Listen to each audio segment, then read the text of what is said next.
Would you please shut the hell up?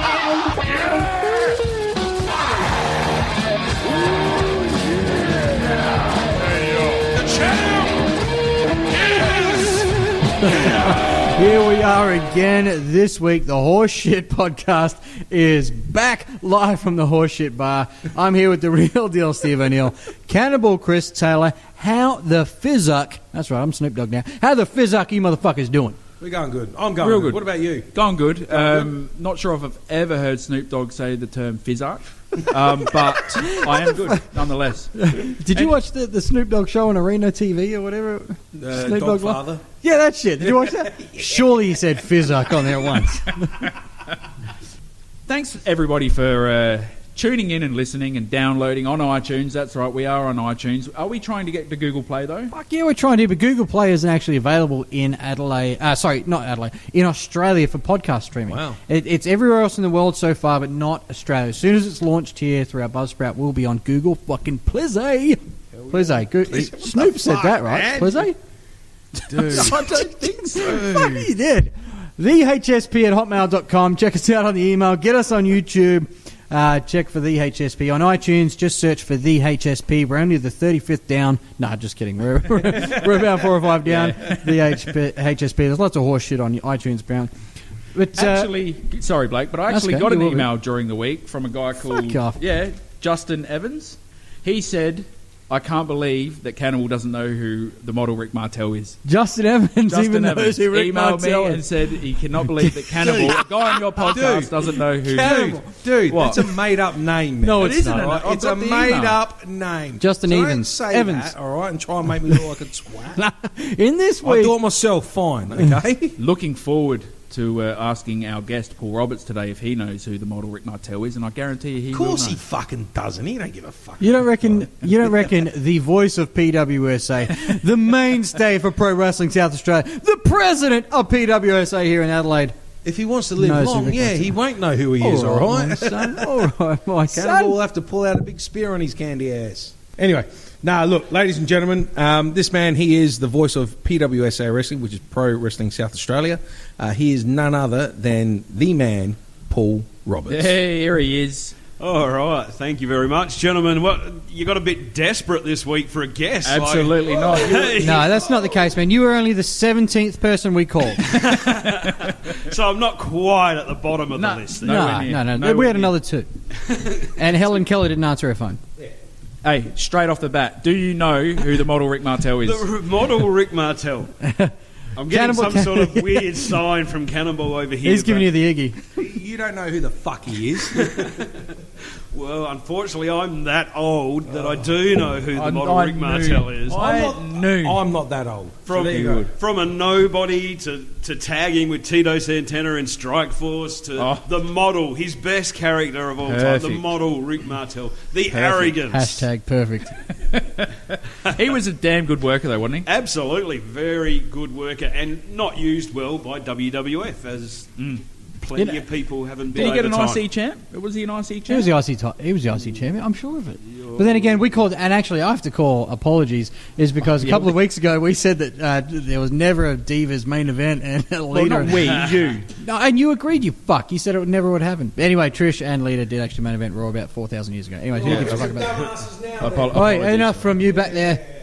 But anyway, phenomenal talent. Before Paul I Roberts. get into my another question, all right? Yeah, I just want I thought- another quick question for Paul, because I know he's an old school guy and I know he likes the old school wrestling, so I'm not sure if he's going to like this, but the New Day. Now, they've just recently beaten the 25-year championship reign of Demolition. What are your thoughts on that? Well, as we touched on Strikeforce a moment ago, Demolition were my favourite tag team of all time. Absolute favourite tag team of all time is Demolition. Did great things back in those days.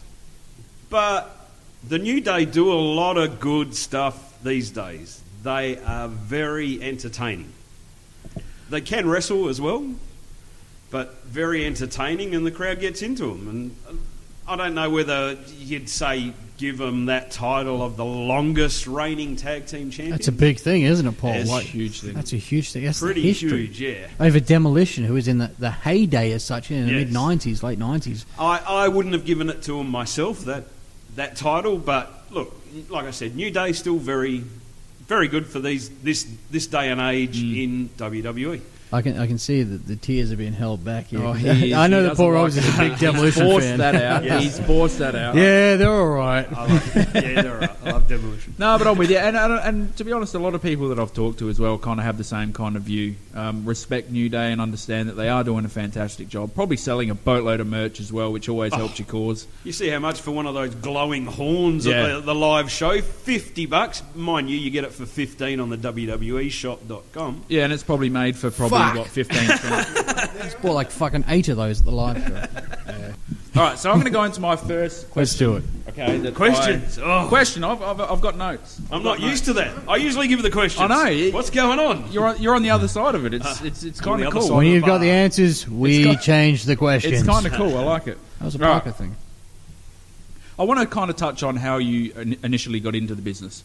Did you have aspirations of being an actual wrestler, or was it just you wanted to be involved in the business? And if you did have aspirations, did you kind of train and take bumps and all that? Yeah. Okay. Many moons ago, which is probably 30 or not quite 20, somewhere between 25, 30 years ago. So I was probably about 14, 15, something like that. And I'd been to a couple of local wrestling shows in Adelaide. Yep.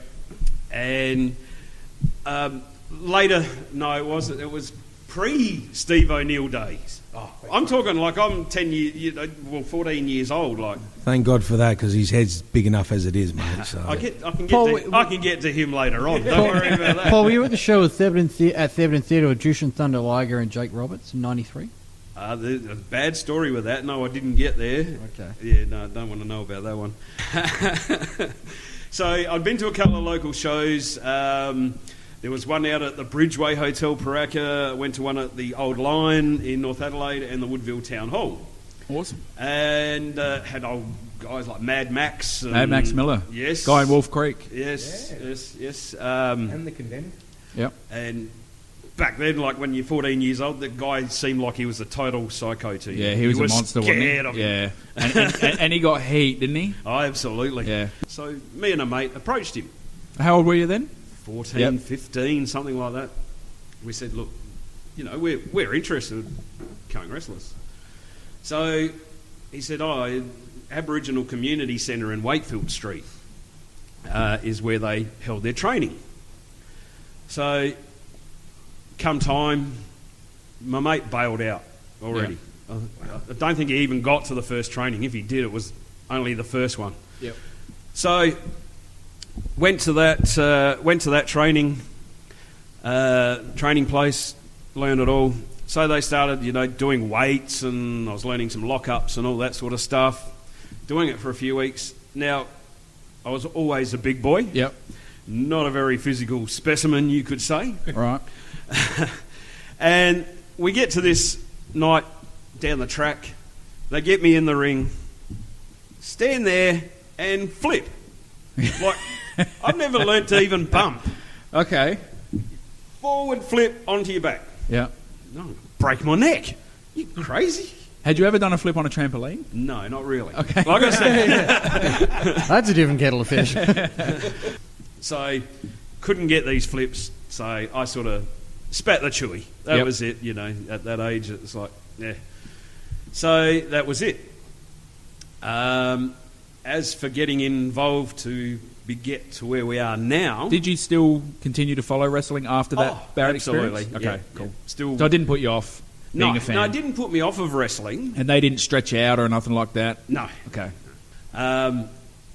So from there, we obviously travelled down the road a lot of watching what we could, video shops and a one match on Wide World of Sports on a Saturday, Yeah, and the half absolutely. hour prime or whatever they used to play on Channel 10 many moons ago. Yep. So you would catch all that over the times. And then got in local Adelaide wrestling again, sort of popped up on the mark. It was actually probably about 2001, sitting at the Elizabeth City Centre in the food court, the old food court. On this screen comes MaximumPowerWrestling.com. So, yeah, in the food court, Maximum Power Wrestling comes up. The wife's like, oh, well, she wasn't at the time. Look at this, Maximum Power Wrestling. You should check it out. Okay, I'm going to do that. We jump on the thing, check out this. They're having a show at the Dompolsky Centre. So, Wow, I remember that show. Yep. What a show. Yeah, for all 50 of you. So, wife's like, go and check it out. So I'm like, where I was working, there was another guy half interested in wrestling, and like, get the boss and his kids, and we're like, come to this wrestling, let's go check out the wrestling. You know, they all sort of showed interest of WWE, and I'm like, let's go check out this stuff. Yep. So off we cruise, and we go to the Dompolsky Centre. Great night, all sorts of everything. Main event blew me away that night. And is what's hooked me on SA Wrestling ever since. And I've said this before, and I've said it in the ring at Snake Pit PWSA. Main event was the high flyer Jag taking on the MPW champion, the real deal Steve O'Neill. And that was it. So you didn't go to any PWSA shows, did you? Like, no. Okay. All right. No, I didn't. Cool. So yeah, this main event, which went all over the Dompolsky Centre. Yeah, it did, yep. For the MPW title, which I was spewing that the real deal Steve O'Neill lost. Now, just on that, I'm going to say my opinion in a minute, but what's your opinion on it? Now, Steve did not say, I quit, and he didn't tap out, so do you think he should have lost that belt? Really? Wow. Oh, wow. Have a listen to the mark back here. Smark, please. Smark. Oxymoron. But yes. Eat a dick. Sorry. Well, hey, that's just a whole big can of worms, that one, Cannonball. Oh, yeah. And that's a all whole I'd big... open up, brother. But obviously he didn't answer it, so...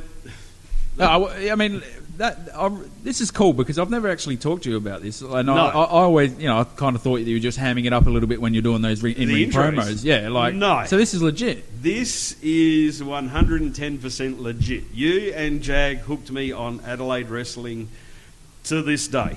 Has Adelaide Wrestling, any promotion, ever gone back to that Dompolsky Centre? Yeah, there was a few shows after that, actually. And no one ever drew.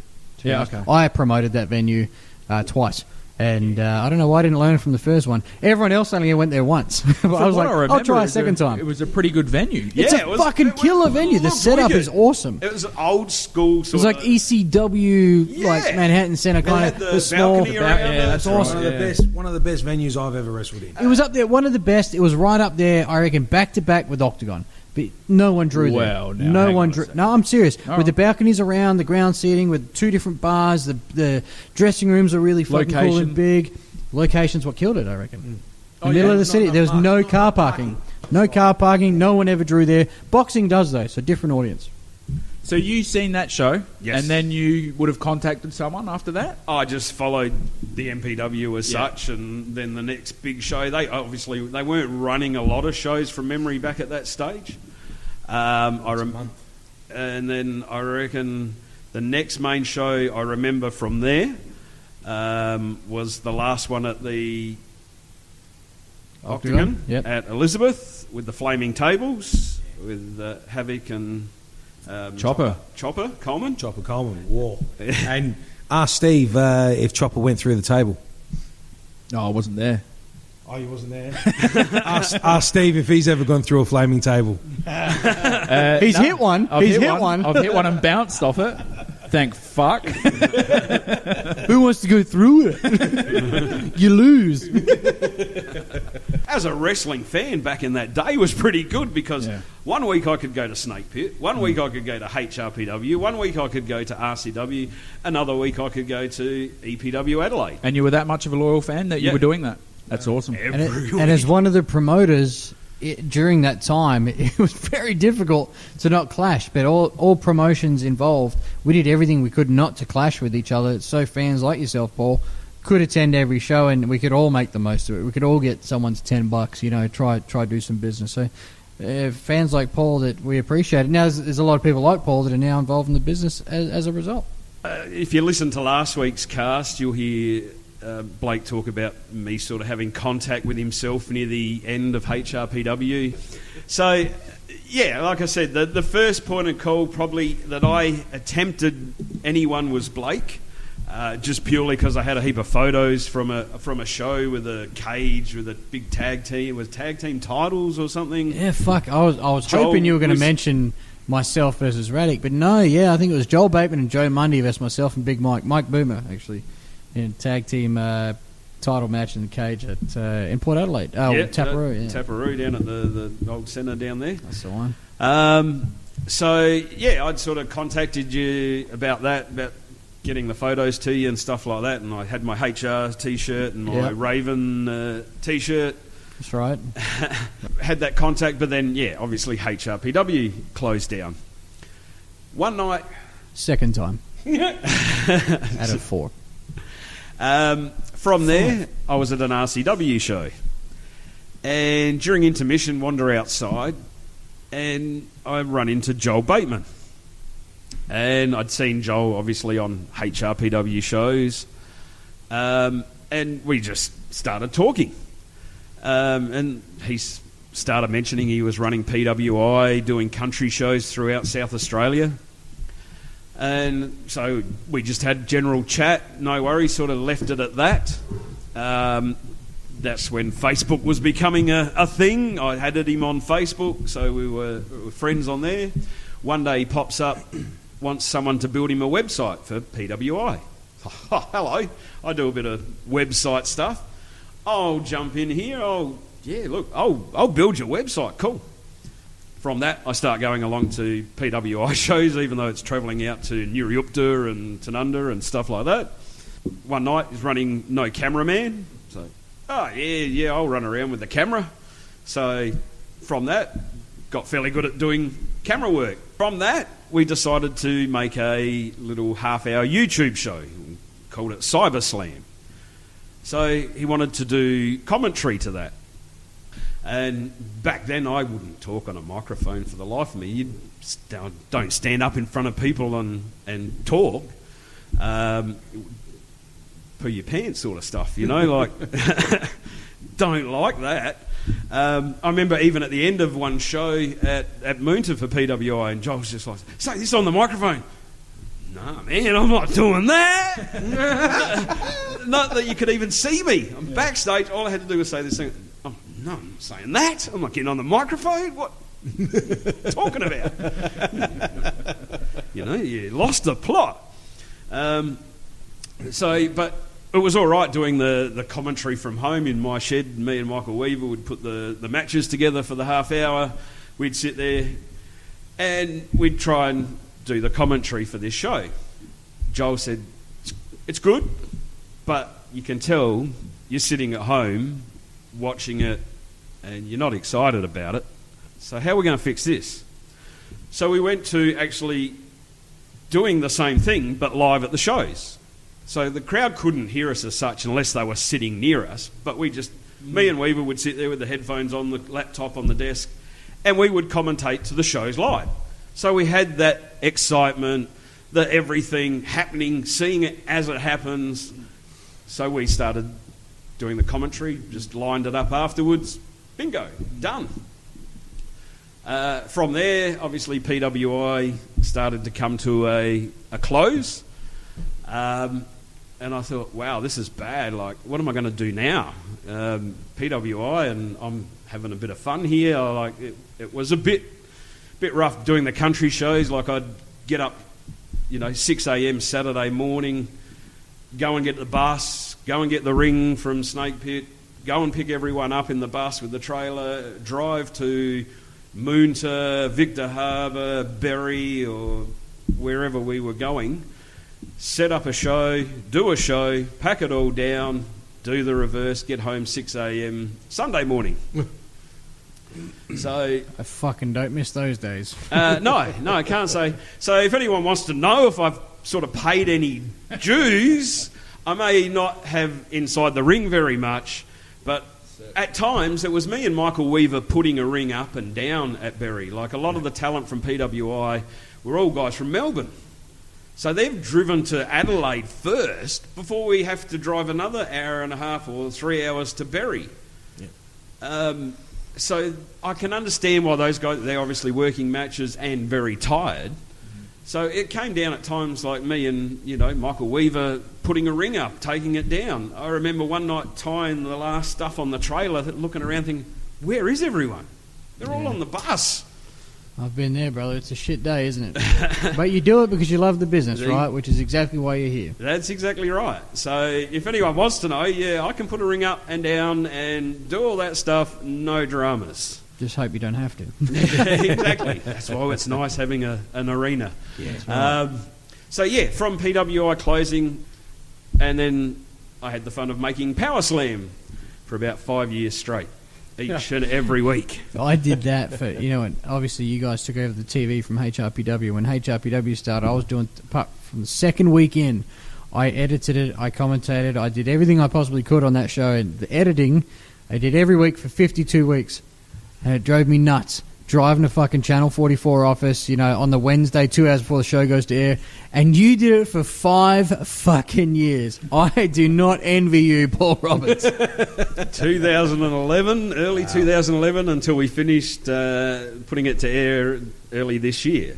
I remember fucking rendering something on, I was using Final Cut. It would be rendering at 99% and it's 3 o'clock. We go to air at 9. Yep. And they want it 2 days before. Exactly. That shit ain't happening. Yeah, they used to get a bit frustrated. Fuck, man. I do not envy you for that shit. 5 years, yeah. So, I brought... Sorry, Paul. And you're still married? Yes. Right. Yeah. And 3 kids. Oh, yeah. He still had time for 3 kids. Full-time job, wrestling, Power Slam. Hey. Good on you, Paul. So, look, it was... I do it for the love of it, obviously, but... if someone doesn't, it doesn't happen sort of things as well. So I try and make it as big and best as possible as I can. To be honest with you, Paul, I reckon there should be more people out there like you, mate, and have the love for the business again. That's what we need. There is, but I think a lot of promoters are taking advantage of people like Paul, which is, that's a conversation for a different day. But yep. Paul, and there's a few others out there. And unfortunately, there is only a few. Promoters do need a lot of people that help them. And I've been in that seat myself, and I would have killed for a Paul Roberts. I missed the boat on that one. One thing that comes up is when you mention with PWI and picking up a truck, picking up a bus, picking up guys, picking up a ring. That's because no other motherfucker in that promotion at the time, and I know I worked for him a few times, had a license. So, they're using him. And unfortunately, that part of it fucking sucks. But the best thing that come out of that story is that Paul Roberts is here today, and he's done fucking 5 years of PWSA TV, or Snake Pit TV. Yep. He's there as a mainstay, and he's done a lot for the business, and he's paid his dues. So there's a lot of good that come with the bad. It sucks that some people do get used up, for lack of a better term. But we do get the strong that come out at the end and bust their ass for the business. So, Paul, I thank you for that. Yeah, thank you, Paul. So from there, we basically moved into the stage of hosting shows. I got the call up at a Snake Pit show in Moonta, actually. It was run by a different promoter within the company, and they come to me at the last minute. We've got nobody to host the show. Wow. I told you what I think about talking on microphone and stuff like that, but someone's got to do it. Yeah. Someone had to do it. So, good as time as any, let's get out there. And I was very lucky at the time. A guy known in wrestling as Abdullah Rashid was refereeing that night. And he was a great manager in the time. He was originally from Melbourne and did a bit of stuff with PWI. But he has done hosting, he'd done refereeing, he'd done everything under the sun as well. Yeah. He's one of those sort of guys in Melbourne, had done all those sort of things. So he was refereeing this night. So having him in the ring, he was right there sort of over my shoulder. Say this to him and say that to him and do this and, having a good time. You're ready for the next match. He got me through that first night. Yeah. Obviously it helps being there, seen Weaver do all that, has over the years, and all the guys at all the different shows. So that obviously helps a little bit. But, so from there, we were lucky enough to move into being, when Hazard decided to go a bad guy, moving into the chance of being president of Snake Pit, which gets us pretty close to where we are now, basically running shows each week, being the general manager of PWSA these days. Yep. All right, Paul, now I have a question for you. My question is, what was your most memorable moment in PWSA/Snake Pit, and why? The biggest, memory or? Well, your most memorable moment. Most memorable moment. There's something that you really enjoyed. Something that really stood out for you. There's two. Someone that, Can I do two? You can do two, mate. Go on. I can do two. All right. Well, obviously, one of my greatest moments, and it's still really sad, but it was great for me, was being in a match. It came down to being, getting rid of Max Profit as president of Snake Pit at the time. Yep. Me and Johnny tagging against Max Profit and Mike Boomer. So being able to get in the ring and being in that spotlight was pretty cool. I did jack shit. I did a body slam on Profit, did the freight train a couple of times on a ref and on Profit, and a couple of shoulder blocks here and there, and bang, that was all I was involved. I mean, obviously Johnny and Boomer took most of that match. Probably the best was Snake Pit versus HRPW. Absolute, I'm laughing for a reason, but anyway. Sorry, the end of that night was after it all happened, like when it had gone down and you'd speared Blake and the three had happened, the place went absolutely nuts.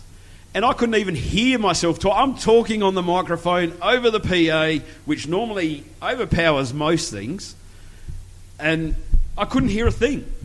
You had to be there. It was a moment that you felt. It was the build-up. It was everything else. And what I loved about the segment is when Cannibal went to punch Radic, and this is something we planned, obviously, and we worked on this, and we said Paul Roberts caught Cannibal's hand and said, "You're not punching him." Cannibal's like, "Why?" And because I am. Fucking boom, punches him across it.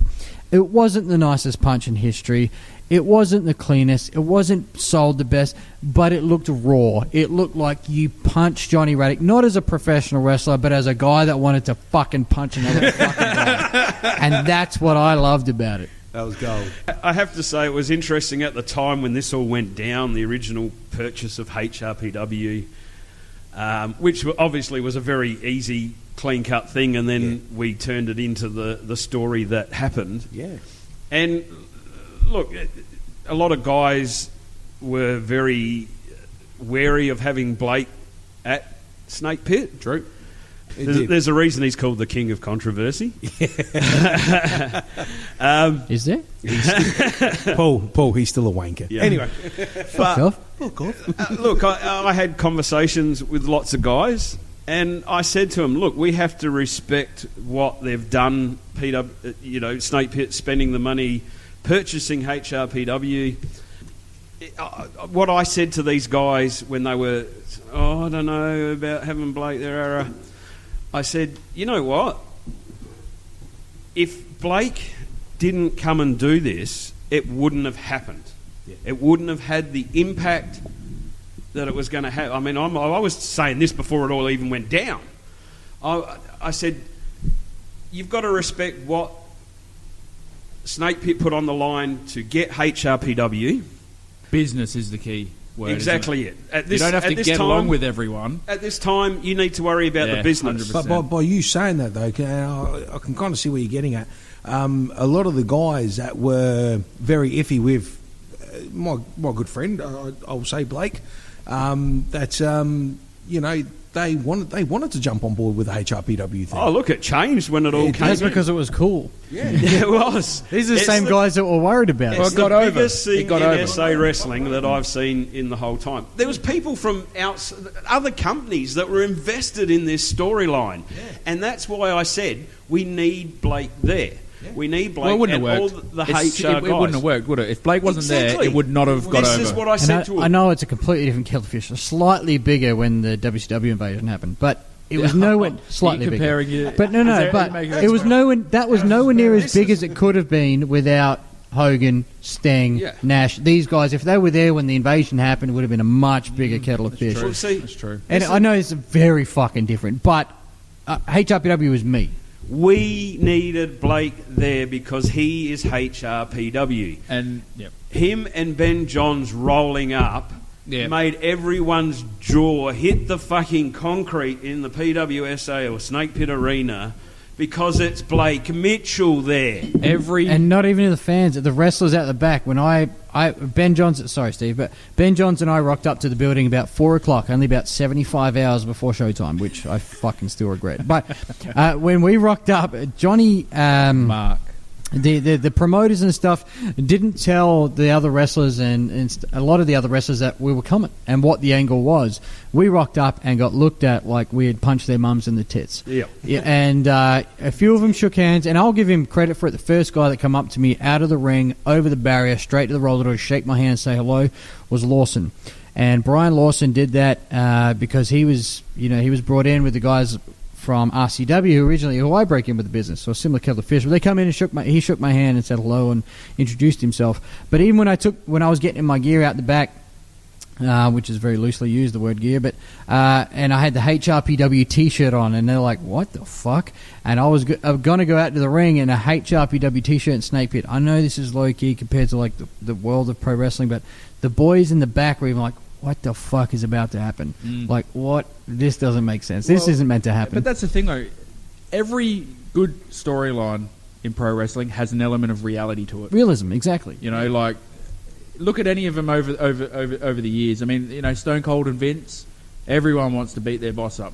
You know, there's always an element of reality to the best storylines. And this is the perfect... And this is what I said to him. I said, look, you've got to give Blake the chance. I said, look, he's very young when he was promoting HRPW and upset a lot of people. And look, without him, this storyline's going nowhere. It's a piece of shit without him. And to be honest, I was living in Alice Springs when I first contacted the owners of Snake Pit Pro Wrestling at the time and said, look, I'm looking to come back to Adelaide. I've been away for a little bit since HRPW, and I just want to work. You know, I want to come in, I want to wrestle some guys that are passionate about the business. I want to work regularly, and this is what I want to do. And the promoter called me, and we had a few conversations, and we had pretty much a start date. He goes, you know what, let's bring you in at this point. I've spoken to a few people. There's a couple of guys that don't want to be on the same shows with you, to be honest. But we're going to put name any of those names? Yeah. I'll mention both of them. Fuck it, because one of them's to my right and one of them's Cannibal Chris Taylor. Wow. He was one guy at the time that said he refused to work on the same show as me. So I was on Friday nights only, not on Saturday nights. And the other guy's Benji the Clown.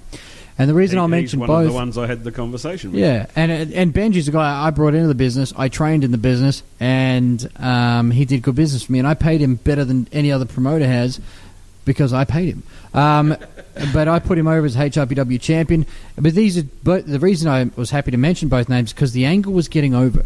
And I had conversations with both guys, and they both changed their tune. Cannibal and I, we buried the hatchet. Cannibal, always. You know, we've had a couple of tiffs, a couple of little tiffs throughout probably 10 plus years of knowing each other. But we nutted it out. But no, Cannibal and I, we sat down, we talked about it. Benji the Clown, we sorted it out to a degree. I don't think we actually had a conversation, but the promoters and stuff did, and we sorted it out. And the HRPW angle was what we expected. So the promoter at the time said, we'll bring you in. But he goes, I saw that you were looking to sell HRPW, High Risk Pro Wrestling. And I said, well, I kind of was, but I wasn't really expecting much interest on it. He goes, well, I'm interested. He goes, I think we need the brand because we can do this, this, and this. We come to an agreement. He purchased it. He owns the name High Risk Pro Wrestling. He owns the business. He owns the identity. He has use of the footage that I had with international superstars and everything else throughout the years. But do you have any rights to HRPW whatsoever now? I technically own the footage, but that's it. The Facebook page, the website, everything went to Snake Pit Pro Wrestling, now Pro Wrestling South Australia. So I can't run a high-risk pro wrestling show. I don't own the name. I own nothing. All I own is the footage. If I wanted to release the footage on a DVD for the 7 people that might buy it, then I could do so. But that's all I own. You know, the TV was HRPW's first. I literally sat in a room with the executive producer of Channel 31, Channel 44 now, with, I won't mention names, but with the owner of Snake Pit Pro Wrestling and the executive producer, and I literally handed it. I gave it to Snake Pit Pro Wrestling because I was originally jumping on board in the original Snake Pit HRPW thing years and years ago. Things didn't work out that way, but everything was real. And Johnny Raddick played a huge part of it, being the king of Snake Pit Pro Wrestling and putting over his history in HRPW. I have to put over Johnny a lot and give me the freedom to write a lot of the HRPW / Snake Pit battle storyline. But people like we got here, Paul Roberts, put that over every single week on the commentary. He had a huge part as the president of Snake Pit Pro Wrestling. And everyone played such a pivotal part in making that get over. And Paul, from the bottom of my heart, it means a lot that that's actually one of your favourite moments in PWSA / Snake Pit. You know, because it was one of my favourite parts. And that's the whole reason I went there, and that's one of my top things. And if it wasn't for guys like you that did good business leading up to it, it wouldn't have been as good as it was. So thank you, Paul. It means a lot. Look, Paul, we could be here all day. And we will be. No, I have another question for you, brother. It's the first question from myself. I know you have a vested interest in PWSA. You are a pivotal part of the company. If you purchase the company, and what would you do? What do you think the PWSA needs now? Yes, they're running weekly shows, sometimes 25 times a week. But Yes. they're running weekly shows. What do you think needs to happen for PWSA to take the next step? Do you think weekly shows are the way to go? Do you think back to monthly? Do you think TV we need back? What do you think? All right. Well, TV was great in the fact that you could go down the street and you mentioned that you were involved in wrestling, and everyone would say, "That wrestling on the TV." But it never. Do you think it was utilised properly? Uh, And I know this is hard to say to the guy that edited the TV, the only guy solely, and he goes, "You know what? Fuck you. It is the best it could have done." But if there was 5 people that could edit TV every week, do you think TV was utilised properly? no, it wasn't. We could have done so much more, but I don't have the time to utilise it. You can't do it all. No, I did the best I could at the time without anyone standing up to help me. It was basically just try and pick out a couple of good matches each week, throw them on, and hope for the best. We could have had so many cool segments and lead-ups and bits and pieces and little, clips and all sorts of stuff that would have made that show so cool, but obviously time, situations, all that sort of stuff stuffs the TV up. In saying that, Paul, though, and I'm going to fucking break it down here, what does PWSA need? I know we had TV, it is what it is. What does PWSA need? PWSA, Pro Wrestling South Australia, what do we need to take that next step to get more asses in seats? What is missing? We went easy on Ace Wilson. We got the president of PWSA here. We work for the company. I want to know what the manager. What the General general manager manager. these days, Even yes. better. What We're the fucking union we are, right? yeah. What do we need, Paul? What do we need? You are getting stripped of that title. Yeah. Fuck idiot. What do we need to take that next step? How do we grow?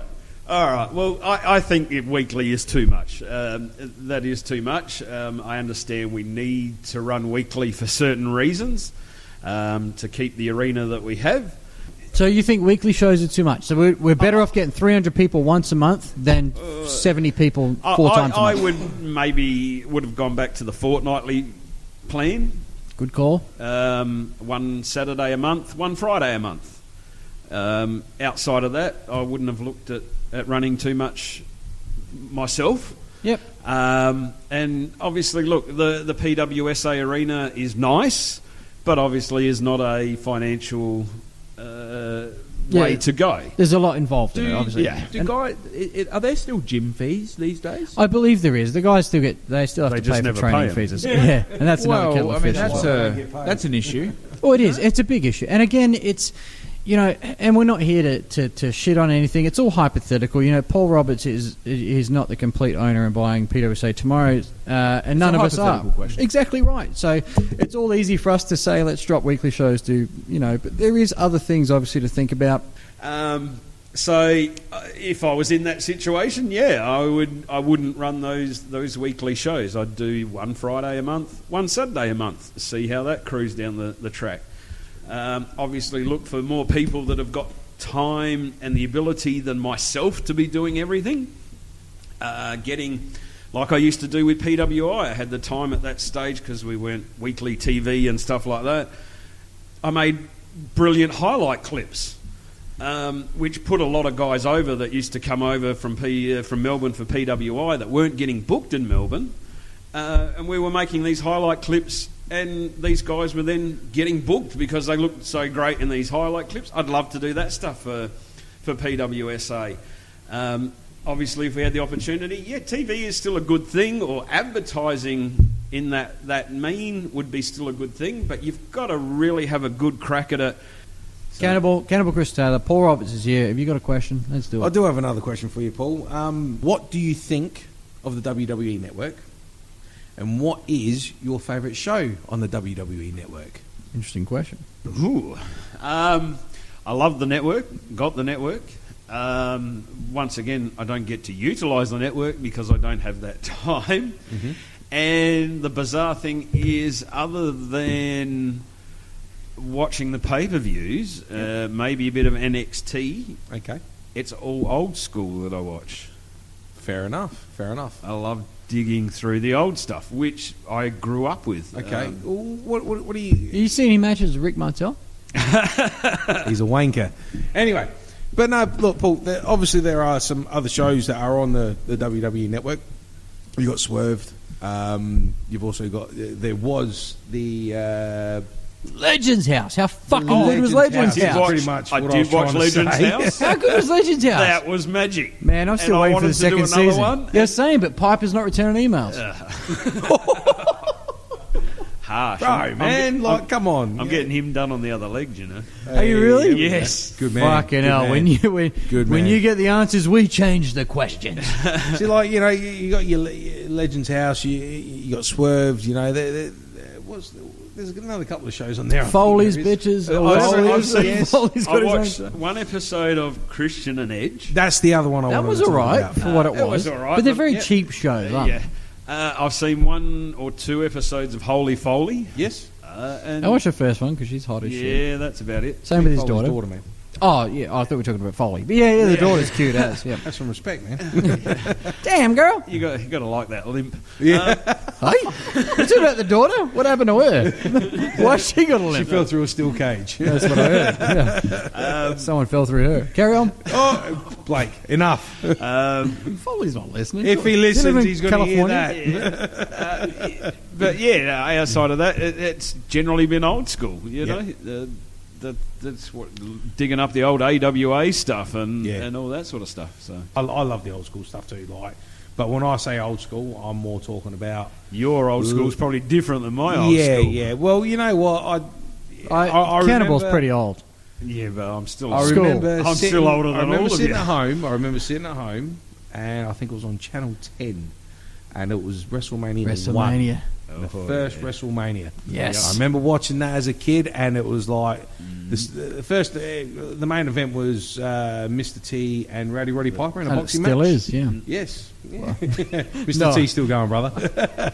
But you know, to me, I loved it. No, that I was thought it was WrestleMania great. 2, wasn't it? The No, that was boxing match. WrestleMania 1. Wasn't it the tag team match? Orndorff and Piper I against T think and Hogan was you're right. WrestleMania 1? No, it was the boxing match. I'm sure it Boxing was. match was boxing was WrestleMania the second 2. one, Thank yeah. you very much. Yeah, I thought he was right too.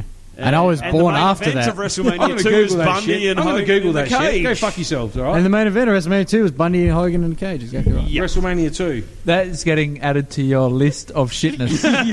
It's becoming a new segment, man. Yeah, bury the cannibal. I'm sure it was Full of WrestleMania shitness. 1. No. How deep have you seen a cannonball? I'm going to check Whoa, that whoa, out. don't look at that. out. So I'm even gonna T check and YouTube. Piper weren't main event, but they were WrestleMania 2 in the boxing match, where Piper slammed him at the end. Yeah, to, yeah. Yeah, I thought it was that's right. WrestleMania 1. But anyway, I might be old, but yeah, hey.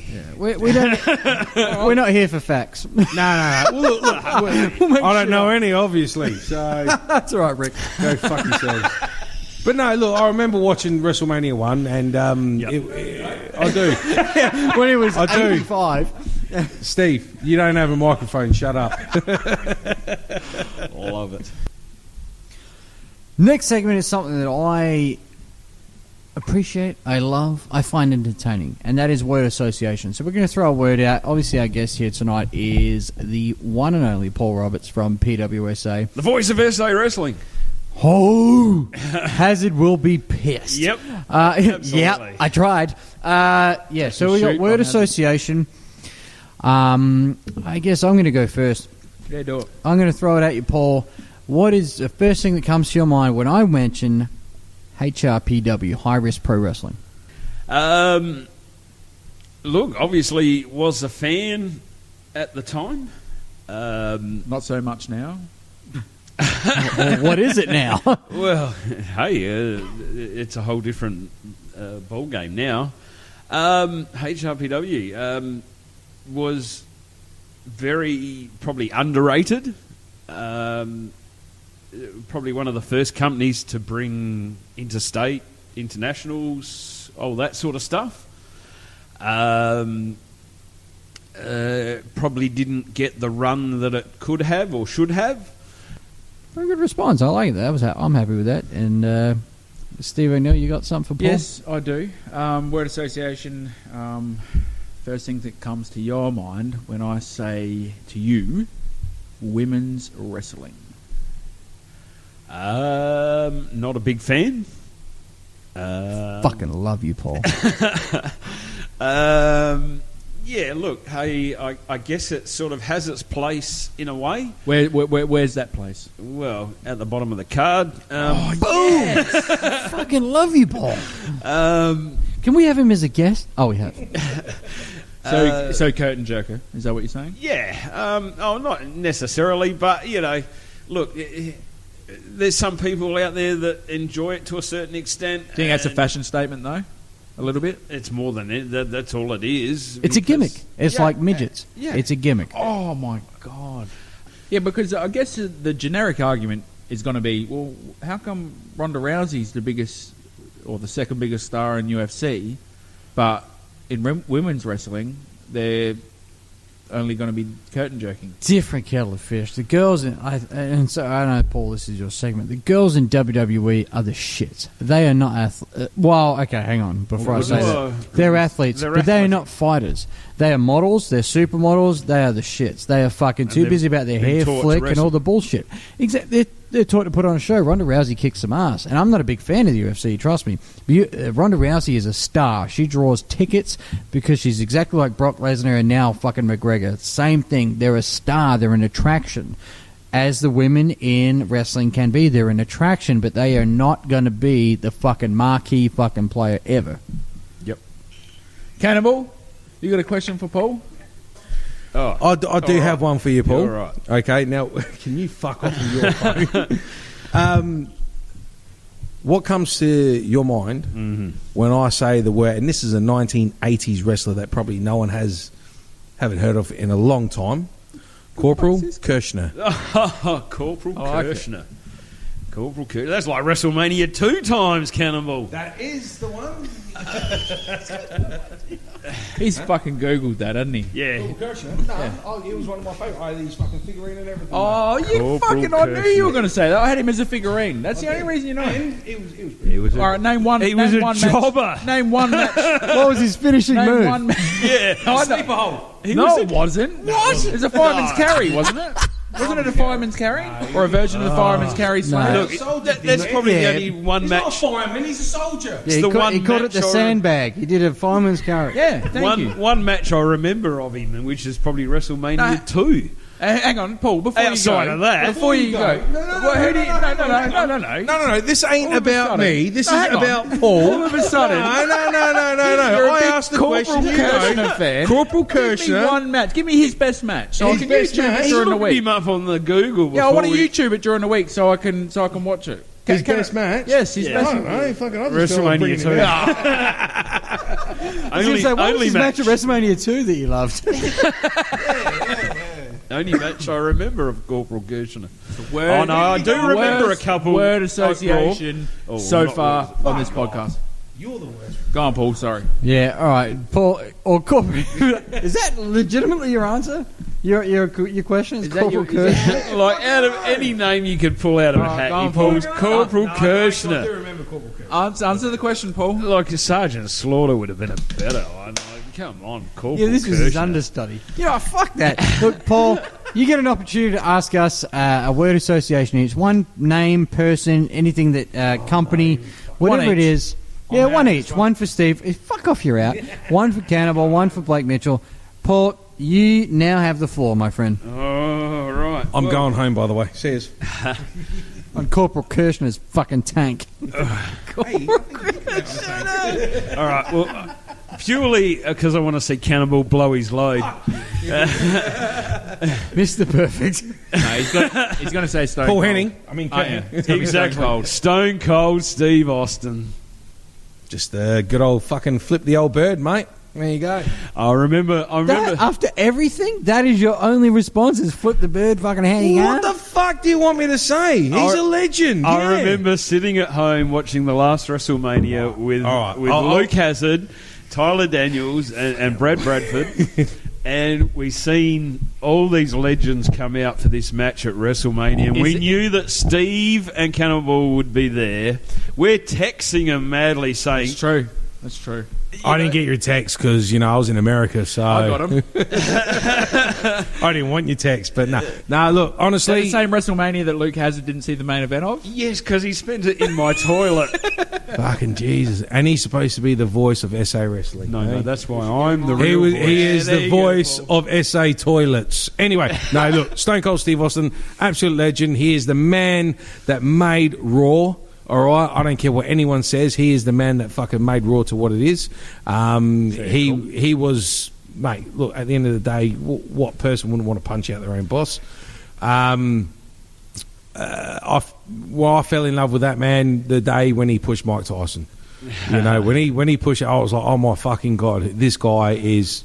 I love this guy. And look, I've used him in a lot of times when guys come to me over the years and have said, how do I make my character work? I want to be a badass, but be a face and things like that. So everyone wants to be a Stone Cold Steve Austin. Exactly right. And that's the first thing I say to him. You want to be a badass and be a face, that's the sort of style that you're looking at. That's the style that you're going for. I've kind of based my character around... Hugely.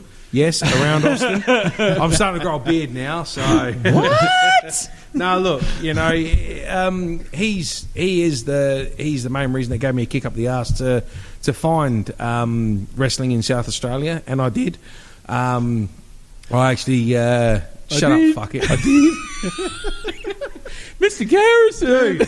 Hang on, I need a drink. Done it again! Shut up. I'm having another beer. Hang on. Hang on. I'm not done fucking talking. Shut up. Oh, well, let him have a drink. Hang on. That comes out of my salary! No, we've lost Cannibal. You haven't lost me. I'm still here. He's here. I'm still here, all right? Anyway. Nah, look. Love the guy. Who's hosting Look, this show? the best thing the best thing the WWE's ever had in the business, Stone Cold Steve Austin. All right. Very cool. Stick Sting up your ass. Fuck my dick. Yeah, All right, It's hard Paul. to argue I'm with. still. I keep changing. I've got sort of 2 for Blake and two for Steve, and I don't know which way to go. We're done.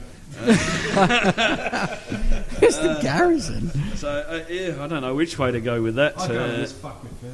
Go with Steve. Yeah, but I don't know which one I want to ask him. Well, let's do both if we've got time. Let's do it. All right. Cut Well, it if it's first shit. one I had for Steve was PWSA. Yeah, PWSA. Original PWSA. Well, the beginning. I think it was, well, not the beginning, it was a resurrection of wrestling in Australia. Because when we started back in 99 or whenever it was, I think it was 99 or something like that, live wrestling had taken a bit of a hiatus. Is that the right word? Hiatus? Yeah, a break, yeah. And I believe that PWSA had the best talent in Australia at that time. So PWSA put Australian wrestling back on the map, so to speak. All right. Now, I'll hit Blake first, and then we'll come back with the second one. It's okay. You can join the line of people that want to hit me. It's a long, long line. Not as long as it was, but yeah. All right. Well, first one, Raven. Yeah. Good one, Paul. Underutilized. You know, and I obviously, trying to toot my own horn or whatever. I've brought Raven out to Australia a few times now and done some tours, and I've had the pleasure of wrestling him a few times. He's probably my second favourite wrestler of all time. As I was growing up as a kid, I loved his work and loved what he did.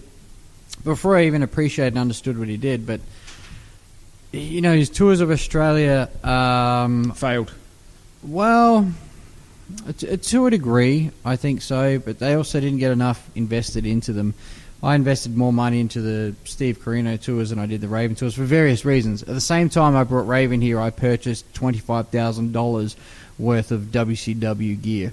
So, $25,000 worth of WCW ring, cage, announcers tables, their production gear, and then another $10,000 tour was a huge stress on a 22-year-old person. Yeah. Too much. Wasn't it? Hugely. Way too much. Raven, I still speak to him. He's still, to this day, I haven't brought him to Australia since probably 2011, 12, something like that. I haven't brought him here for a long time, but still to this day, every single time it's my birthday, he is the first person that sends me a happy birthday text. John E. Raddick. He started just before I did. We had a good time together, and he helped me along with a lot of things in the business. He was there on the night when myself and Jag were going to punch on. That was the Octagon, wasn't that it? Was at the Octagon. That was the last Octagon show. Yeah. I've heard about that. Yeah, well, I don't want to fall into too much detail. Jag and I, we're on talking terms, which is good. But you know what? Johnny Raddick, I love the guy. He's given me a few things in the business and helped me out. And all I've got to say is thank you, Johnny. Now, Steve, you probably not have crossed paths as much, but yeah, Johnny Raddick. Yeah, it was kind of getting out of it as he was getting in, but had the pleasure to kind of, have a couple of little training matches with him and stuff like that, and it was super cool. But what I'd say about him now is he's the most entertaining motherfucker that I've ever come across in my life, and if I was putting on a show in Australian pro wrestling, he would absolutely be on it. Yeah, one of my top three in Australian wrestling, absolutely. Blake, Johnny Raddick. Well, that's another question for you, Paul, actually, your top three. But Johnny Raddick, we actually had this on our first podcast, and I know, Paul, you said you listen to all of them but the first one. Thanks for that. No, that's right. But seriously, Ace Wilson hasn't even shared it. But Johnny Raddick was a word association that came up in the first one. The words we used then were entertaining, and I've had a few matches with John. We've had, he's entertaining. I've had fun. Every match I've worked with him, we've had great fun.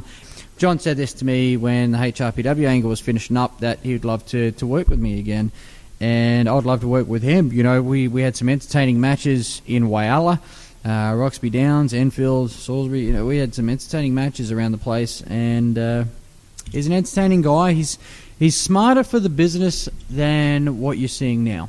No, but Paul Roberts, we really appreciate you coming on tonight and sharing some of your stories and experiences, and it was cool because some of them I've never heard of. Super underestimating your contribution to SA Wrestling, Paul Roberts, because without guys like you, this thing would come to an absolute standstill. Exactly right. And Paul, thank you so much for being on here. Thank you for your contribution. Thank you for everything that you've said here tonight.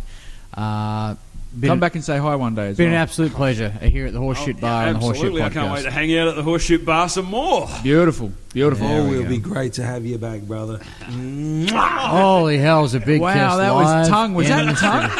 That was tongue. Get that out of Speaking my of tongue, ear. you can catch us on YouTube. Jump on YouTube, search for The HSP. You can catch us live on there with our podcast every single week. Buzzsprout, you can catch us at the official hsp.buzzsprout.com. You can also find us on YouTube, search for The HSP. Shoot us an email, like us, comment, and give us some questions. Anything you want us to discuss, thehsp